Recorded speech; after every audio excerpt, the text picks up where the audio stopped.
Salut tout le monde, dans cette vidéo je vais vous montrer comment est-ce que je fais le suivi des actions que j'ai dans mon portefeuille.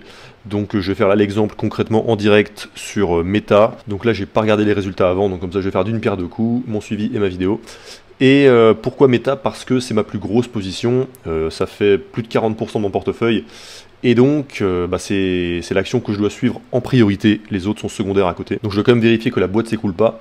Et je fais cette vidéo parce que je trouve qu'il y a une tendance à vouloir complexifier le processus d'investissement et à vouloir le faire paraître plus complexe qu'il n'est, alors que je pense qu'au contraire il est simple, enfin il doit être simple même, ce qui ne veut pas dire facile, mais la difficulté sera surtout émotionnelle, mais le processus lui je pense qu'il doit être simple et qu'il ne doit pas prendre beaucoup de temps, et aussi parce que souvent la meilleure chose à faire en investissement c'est ne rien faire, c'est la patience, attendre, et aussi parce que je pense qu'il y en a beaucoup parmi vous, et moi y compris, qui n'ont pas envie de passer plusieurs heures de leur journée sur leurs investissements.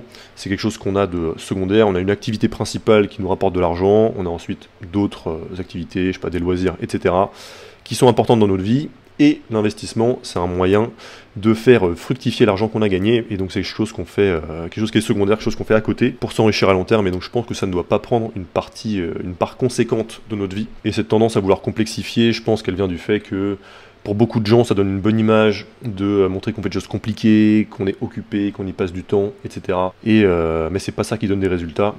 Et donc je pense que c'est un piège. Donc voilà, vous allez voir que mon process de suivi prend vraiment très peu de temps. Déjà la première chose c'est d'identifier quelles sont les priorités. Donc ça c'est tout simplement sur quelle action on a le plus d'argent. Moi il y a plus de 40% aujourd'hui qui est sur Meta. C'est pas volontaire, c'est juste que ça a fait plus que x3 depuis que j'ai acheté. Et je l'ai acheté il y a 2 ans, donc mes autres positions pour l'instant n'ont pas rivalisé. Et donc forcément, comme c'est l'action sur laquelle j'ai le plus d'argent, c'est celle sur laquelle il y a le plus d'enjeux pour moi, c'est celle que je dois suivre en priorité, et donc le plus fréquemment. Donc les résultats, ça paraît tous les trimestres, mais je ne vais pas regarder les résultats avec le même niveau de détail pour toutes mes entreprises à tous les trimestres. Au minimum, je regarderai pour chacune des entreprises que j'ai en portefeuille au moins une fois par an, donc dans l'idéal, le rapport annuel, où là je ferai ce qu'on va voir dans cette vidéo. Et pour les entreprises sur lesquelles j'ai moins d'argent, il y a certains trimestres, si j'ai pas le temps, si j'ai la flemme, etc., je vais pas forcément aller regarder dans autant de détails. Je regarderai au moins les chiffres, parce que c'est ce qui prend le moins de temps, mais j'irai pas forcément lire tous les transcripts. Mais je le ferai toujours au moins une fois par an, et je le fais tous les trimestres pour les entreprises que j'ai principalement en portefeuille, en l'occurrence Meta, je vais le faire. C'était une intro un petit peu longue, mais c'est parti. Donc ce que je fais, déjà sur Google on tape le nom de l'entreprise et ensuite Investors, et là ça va nous amener sur le site de Relations Investisseurs. Donc là j'ai tapé Meta Investors, je clique sur le premier lien, j'arrive sur cette page là, je vais cliquer sur Financials, là ça peut varier un petit peu en fonction de l'entreprise, mais voilà, en général vous retrouverez un truc comme ça. Et là, il faut trouver la page qui liste ces documents-là. Donc, ça aura souvent les mêmes noms, hein. Earnings Release, Earnings Slides, Earnings Call Transcript. Et là, je vais ouvrir Earnings Slides. Donc ça, c'est un document que je vais regarder pour suivre les métriques qui sont spécifiques à l'entreprise. Mais juste avant ça, j'aime bien regarder les chiffres de manière totalement neutre pour être sûr de ne pas être influencé par je sais pas, la présentation, etc. du management qui forcément ont toujours une incitation à vouloir enjoliver les choses. Donc pour les chiffres, moi je vais utiliser Gram, le site que j'ai développé, et si ça vous intéresse, vous pouvez cliquer sur le premier lien en description pour y accéder. Donc je vais chercher l'entreprise en question, Meta, et je vais aller regarder les quelques chiffres qui m'intéressent le plus à suivre. Donc d'abord dans le compte de résultats, je regarde le chiffre d'affaires, qui est toujours tout en haut, et je regarde en trimestriel. Donc là on a bien le dernier trimestre qui est à jour, le Q2 2024. Hop, je clique, donc je vois qu'ils ont fait 39 milliards de chiffre d'affaires, c'est leur deuxième meilleur chiffre d'affaires, et je compare ça au même trimestre de l'année précédente, donc au Q2 2023, et donc on est passé de 32 milliards à 39 milliards, ça fait une croissance de plus de 20%, donc c'est une très forte croissance. Donc là tout va bien. Typiquement s'il y avait eu une stagnation, voire une baisse, bah là ça aurait voulu dire que j'aurais dû investiguer plus loin, j'aurais dû aller passer un petit peu plus de temps pour essayer de comprendre la cause de ça et est-ce que c'est inquiétant pour le futur. En l'occurrence tout va bien. Ensuite j'aime bien regarder aussi la marge brute, donc ça pour vérifier qu'elle soit pas en baisse, mais on voit qu'elle est déjà elle est très élevée, hein, 81,3% de marge brute, c'est une des meilleures marges brutes qu'on puisse trouver, et elle est en ligne avec le passé, donc pas de souci non plus. Ensuite je vais regarder dans les flux de trésorerie, c'est là qu'on trouve le free cash flow. Donc le free cash flow c'est le plus important, hein, c'est ce qui reste quand on a enlevé toutes les dépenses. Et c'est ce qui va permettre à l'entreprise de soit réinvestir, soit faire des acquisitions, soit rembourser de la dette, soit faire des rachats d'actions, soit verser des dividendes. Et là, je vais tout en bas et je vais regarder la croissance du free cash flow par action en trimestriel. Parce que le free cash flow par action, c'est ce qui est le plus proche de la performance finale de l'action. Et là, donc on voit qu'au Q2 2024, ils ont fait 4,29 $. Et je compare ça pareil au Q2 de l'année précédente, c'était 4,25. Donc là, il n'y a quasiment pas eu de croissance du free cash flow par action. Et donc là, on voit qu'il y a eu une forte croissance du chiffre d'affaires, mais une très faible croissance du free cash flow par action. Donc ça veut dire que les dépenses ont augmenté et que la marge du free cash flow à la fin a baissé. Donc là, pour moi, c'est pas inquiétant, mais c'est important à savoir parce que c'est pas parce que le revenu a augmenté de 22% que la valeur de l'entreprise a augmenté de 22%. Alors là, c'est pas le cas, c'est surtout le free cash flow par action qui compte. Mais là, dans mon cas, comme ça reste déjà un de leurs plus gros free cash flow par action qu'ils ont eu quand même, et qu'on voit qu'à long terme, la tendance, elle est quand même clairement à la hausse, avec à chaque fois des périodes comme ça de stagnation entre temps, pour moi, il n'y a pas du tout de soucis et d'inquiétude à avoir par rapport à la position que j'ai sur Meta. Et donc là, on a déjà fait le tour des chiffres que je regarde au niveau des finances. Après, on va aller regarder les métriques spécifiques dans le document qu'on avait ouvert juste avant. Au niveau des finances, c'est tout ce que je regarde à un rythme vraiment trimestriel sur les entreprises que je connais déjà et donc dans lesquelles j'ai déjà investi. J'ai pas besoin de refaire le travail de screening trimestriellement pour voir si une entreprise qui répond à mes critères de qualité, c'est pas quelque chose qui va changer à un rythme trimestriel. Ça, je peux re-regarder à la limite une fois par an, mais ces critères de qualité, c'est surtout quelque chose que j'utilise pour faire des nouveaux achats et sinon poursuivre les actions que j'ai, mais à un rythme vraiment plutôt un rythme annuel. Donc voilà pour les chiffres, je pense que j'ai rien oublié. Oui, en gros, je regarde surtout si le business est toujours en croissance et s'il n'y a pas de changement drastique au niveau des marges. En résumé, c'est surtout ça. Ah oui, un dernier truc qu'on pourrait regarder, c'est, qui est bien à regarder d'ailleurs, mais c'est que sur Meta, je m'inquiète pas trop. C'est le niveau de cash et le niveau de dette. Donc là, je suis en trimestriel et on voit que voilà, ça c'est leur cash et investissement court terme. On voit qu'ils sont très bien, il y a 58 milliards, c'est stable depuis 2020. Et si je regarde leur niveau de dette, ils ont peu de dette et il n'est pas spécialement en hausse, donc voilà, rien à remarquer de spécial à ce niveau-là. Mais ça, je sais déjà initialement que Meta, c'est pas une boîte qui s'endette et qui en a besoin, donc à la limite, c'est un détail. Donc voilà, ça c'est fait. Donc les chiffres, c'est bon. Ensuite, on va regarder ce document rapidement. Il n'y a pas besoin d'y passer 3 heures, juste pour voir si les chiffres importants sont toujours dans la bonne tendance. Donc d'abord, il nous donne les revenus publicitaires par géographie, mais comme la quasi-totalité des revenus de Meta sont publicitaires, on n'est pas obligé de regarder cette slide, on peut regarder que celle des revenus globaux, ou bien on peut regarder uniquement celle des revenus publicitaires. Mais voilà, là c'est important de savoir où l'entreprise en question gagne son argent. Comme la publicité c'est quasiment tous leurs revenus et tout ce qui est Reality Labs c'est très négligeable, il y a une seule slide des deux qui est utile pour moi. Donc on va regarder juste celle-là. Pareil, on compare le Q2 2024 au Q2 2023. Donc cette colonne-là à cette colonne-là. Et je regarde juste si c'est toujours en croissance. Donc on a l'Amérique du Nord qui est toujours en forte croissance. Pareil pour l'Europe, pareil pour l'Asie-Pacifique et pareil pour le reste du monde.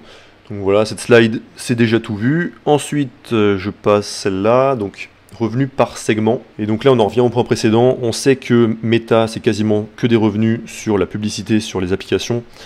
Et donc on sait que la partie Reality Labs, elle est négligeable, et ça se voit ici au niveau des chiffres. Donc je rappelle que Family of Apps, c'est Facebook, Messenger, Instagram et WhatsApp. Et dans cette partie Family of Apps, quasiment tous les revenus viennent de la publicité. Donc pour moi, c'est pas pertinent de passer du temps à regarder le détail de la décomposition. Ce qui m'intéresse, c'est surtout que la partie Advertising soit toujours en croissance. Et le reste, c'est bien, mais je le vois comme du bonus. C'est vraiment un bonus pour le très long terme, s'ils arrivent à en faire quelque chose. Mais mon investissement sur Meta n'est pas basé là-dessus. À l'époque où je l'ai acheté, c'est simplement que l'entreprise était très sous-évaluée.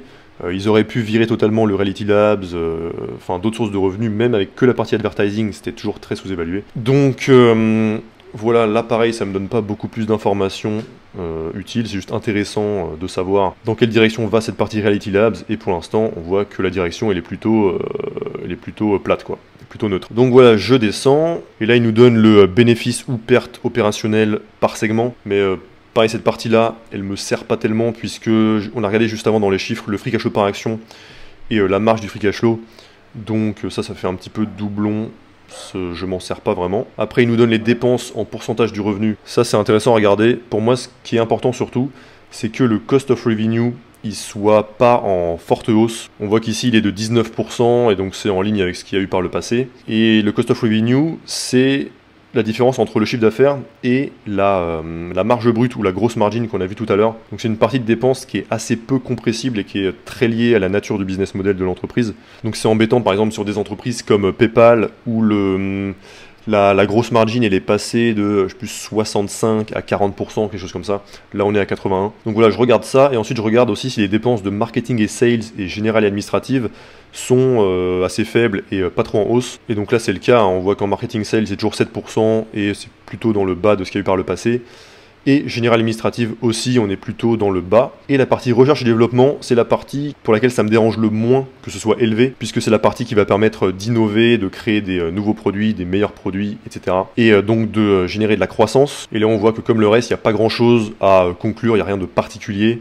C'est dans la lignée de ce qu'il y a eu par le passé, 27%, 27%, 26%, 27%. Donc voilà, ça c'est important je trouve à regarder, mais voilà, on voit que ça se regarde très très rapidement. Et en l'occurrence, je vois rien de particulier à conclure. C'est plutôt un trimestre qui est dans la continuité des trimestres précédents, donc je passe au suivant. Donc ça, je pense que ça sert pas à grand chose de le regarder, puisque déjà, ça concernera a priori toutes les entreprises d'un même pays et l'entreprise en elle-même, elle a un pouvoir limité sur son taux d'imposition. Donc ça pour moi on peut totalement l'ignorer ou bien regarder vraiment vite fait par pure curiosité.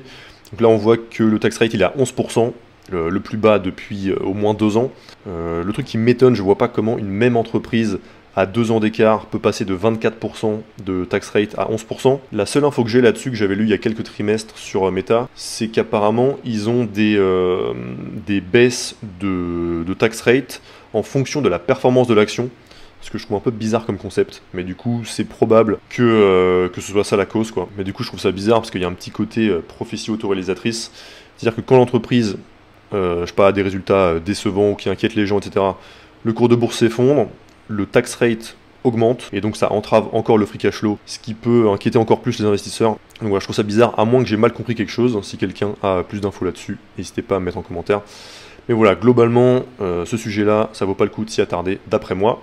Ensuite, le net income, pareil, je regarde le free cash flow, donc ça fait un petit peu de doublon. Après, comme d'habitude, ce qui compte, c'est de voir qu'il y a une croissance, donc là, c'est bon. Ensuite, earnings per share, pareil, c'est comme le net income, mais divisé par le nombre d'actions, ça donne pas plus d'informations. Et comme moi, je regarde surtout le free cash flow par action, ça fait encore une fois doublon, donc je ne m'attarde pas dessus. Ensuite, on a les capital expenditures, ça c'est assez intéressant, parce que ça permet quand même de savoir si l'entreprise elle fait des grosses dépenses d'investissement. En général, les entreprises qui ont peu de capex ont des meilleures performances, et si on voit qu'il y a une hausse de capex, là c'est important de savoir à quoi c'est dû. Donc là, dans le cas de Meta, on voit que le capex il est en hausse, que ce soit en comparant les 2 trimestres ou que ce soit en comparant les 2 dernières années. Donc là c'est important de savoir pourquoi. Et donc vu que je suis la boîte depuis un petit moment maintenant, donc je sais qu'il y a 80% de leurs dépenses qui est ciblé sur l'intelligence artificielle et un peu moins de 20% sur le Reality Labs. Et comme pour l'instant, malgré ces gros investissements, ils arrivent toujours à faire croître leur free cash flow et free cash flow par action, et qu'ils ont déjà montré qu'ils arrivaient à avoir des retours sur investissement de leurs investissements dans l'IA, voilà, c'est pas quelque chose qui m'inquiète jusque-là. Et puis dans le cas de Meta, ça me paraît pertinent qu'ils investissent dans l'IA pour améliorer la recommandation de contenu, et donc pour que les gens passent plus de temps sur la plateforme, et puis pour améliorer le ciblage des publicités, pour faire des publicités qui sont plus rentables, et donc attirer plus de clients sur leur plateforme publicitaire. Donc voilà. Ça c'est important à suivre, mais du coup connaissant l'entreprise, ça m'inquiète pas pour la position que j'ai dessus. Ensuite on arrive à une métrique spécifique de l'entreprise, donc c'est les Daily Active People. Donc ça, toutes les boîtes ont leur métrique spécifique comme ça qu'ils traquent. Donc les Daily Active People, c'est les utilisateurs journaliers actifs sur l'ensemble de la family of apps, donc Facebook, Messenger, WhatsApp, Instagram. Et là le principe est simple et toujours le même, c'est de vérifier que la tendance est toujours bonne. Donc Q2 2024, 3,27 milliards d'utilisateurs actifs journaliers sur l'ensemble des apps. C'est en croissance par rapport au trimestre précédent. Donc tout va bien. Et comme ça représente maintenant pas loin de la moitié de la population mondiale, je ne serais pas non plus affolé si on avait une stagnation. Ils vont forcément atteindre un moment où ça va stagner. Et mais même à ce moment-là, il y aura toujours la possibilité d'augmenter le revenu par utilisateur. Et ensuite, il nous donne la métrique complémentaire, donc le revenu par utilisateur. Donc ça, pareil, il faut que ce soit en croissance. Et je dirais que même ça, c'est plus important que le nombre d'utilisateurs, puisque le nombre d'utilisateurs, il ne va pas pouvoir croître à l'infini, alors que le revenu par personne, lui, il peut croître à l'infini. Et donc, pareil, l'idée, c'est de voir la tendance. Donc, on est passé de 10,42 $ à 11,89 $. Donc, tout va bien. Je poursuis. Là, c'est les impressions publicitaires. Donc ça, c'est intéressant aussi dans le cas de Meta, vu que c'est le cœur de leur business. Et donc là, ce qui nous donne, c'est la croissance du nombre d'impressions de publicité par rapport à l'année précédente. Et là, on remarque un premier point négatif quand même, c'est que ça décélère fortement. Par exemple, Q2 2023, ils ont fait plus 34% en impression de publicité, ensuite 31, 21, 20 et là seulement 10%. Et donc là, comme il y a quand même une croissance, et en plus une croissance à 2 chiffres, je suis pas inquiet, mais j'ai quand même envie de savoir pourquoi il y a cette décélération et qu'est-ce que le management a à dire là-dessus. Et donc ça, c'est quelque chose que je vais aller voir dans la dernière phase du suivi qu'on verra juste après ce document. Donc on approche de la fin du document, et là il nous donne le prix moyen par publicité. Et on remarque que là, il est en croissance de 10%, donc très bien. Et d'ailleurs, bien mieux que les trimestres précédents. Et on remarque d'ailleurs la tendance totalement opposée au nombre de publicités imprimées. Donc c'est très probablement lié. Hein. Les publicités sont plus chères et donc il y a moins de croissance du nombre de publicités diffusées. Donc là, tout va bien. Ensuite, free cash flow, réconciliation. On l'a déjà vu avant qu'on a regardé les chiffres. Donc pour moi, ça sert à rien de les regarder de nouveau là. Et c'est tout pour ce document. Donc là, comme je l'ai fait en vidéo et que j'ai tout fait à l'oral, ça a pris un petit peu de temps.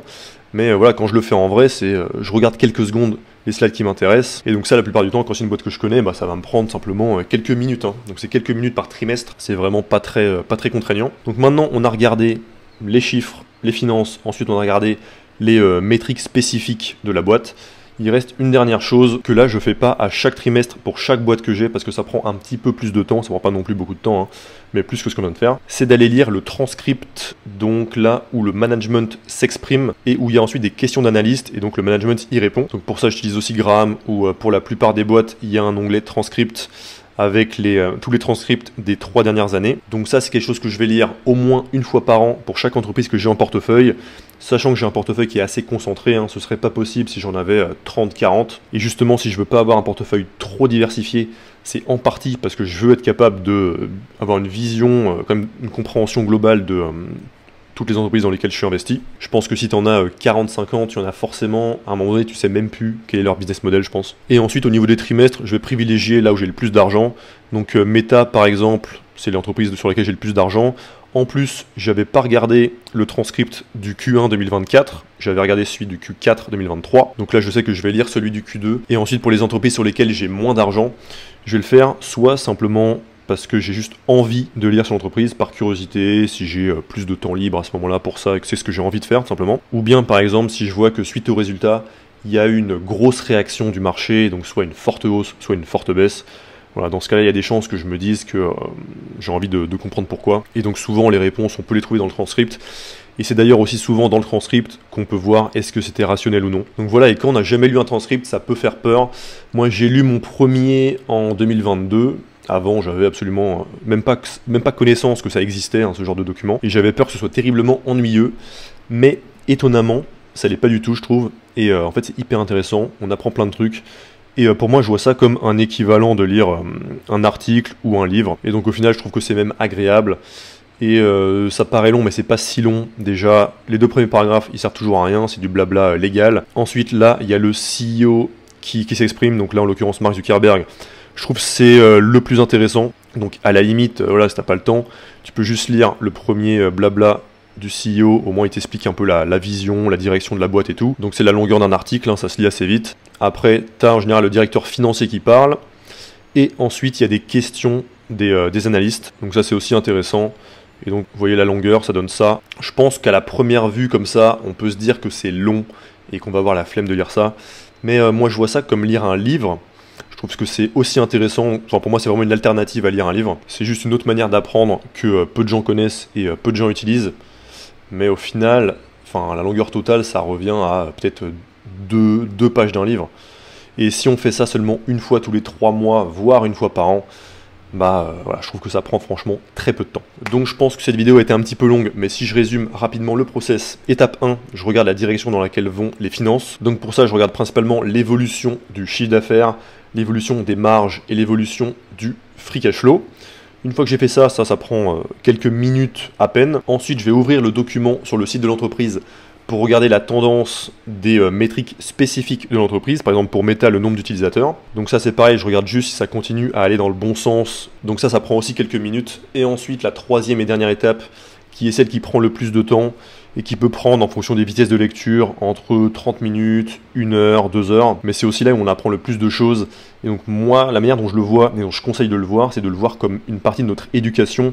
On peut prendre des formations, on peut lire des livres, on peut regarder des vidéos, et je trouve que lire des transcripts d'entreprise, ça fait aussi partie des meilleures sources d'informations, à la fois pour suivre ses investissements, mais aussi plus généralement pour simplement pour mieux comprendre le monde. Et puis je fais ça entre 1 et 4 fois par an, et ensuite c'est terminé. Et puis si vous êtes encore là, je rappelle que vous pouvez rejoindre Graham en cliquant sur le premier lien en description. Donc vous aurez accès à toutes les fonctionnalités qu'on vient de voir, avec tout ce qu'on a vu dans cette vidéo, et tout ce qu'il faut pour analyser une action, avec aussi une partie valorisation pour savoir à quel prix acheter une action pour augmenter sa performance et réduire son risque, avec aussi les watchlists sur lesquels vous pouvez indiquer à quel prix vous attendez l'action en question. Par exemple, si j'attends Meta à 500, je peux l'ajouter à ma watchlist à ce prix-là.